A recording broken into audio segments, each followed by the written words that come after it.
வணக்கம். SSC GD 2025 கேட்ட கேள்வி. ஒரு பகடையின் பக்கங்கள் ERALO மற்றும் D ஆகும்.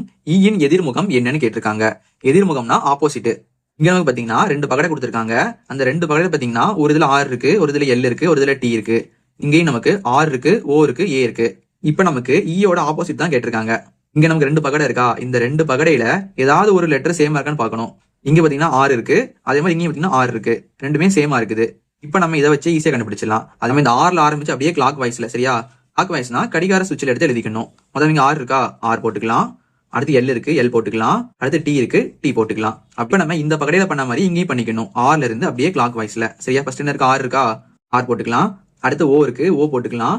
அடுத்து A இருக்கு, A போட்டுக்கலாம். இப்ப நமக்கு இங்க பாத்தீங்கன்னா R இருக்கு, அதே மாதிரி இங்கேயும் R இருக்கு. நமக்கு R ரெண்டு முறை வருமா, வராது. அப்ப நமக்கு எது மிச்சம் இருக்கோ அதை எடுத்து எழுதிக்கணும். இப்ப நமக்கு R, L, T, O, A இது எல்லாமே வந்துருச்சு. மிச்சம் நமக்கு E மட்டும் தான் வரல. அப்ப என்ன அர்த்தம்னா நமக்கு இந்த இடத்துல E வரும்னு அர்த்தம். E போட்டுக்கலாம்.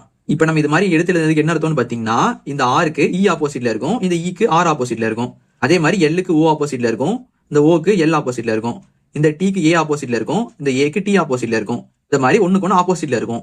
நமக்கு கேள்வியில கேட்டிருக்கிறது E-யோட ஆப்போசிட் தான் கேட்டிருக்காங்க. E எந்த இருக்கு, அதுக்கு ஆப்போசிட்ல பாத்தீங்கன்னா R தான் வரும். அப்ப நமக்கு R தான் ஆப்போசிட்ல உள்ளது. அப்ப நமக்கு ஆன்சர் R தான்.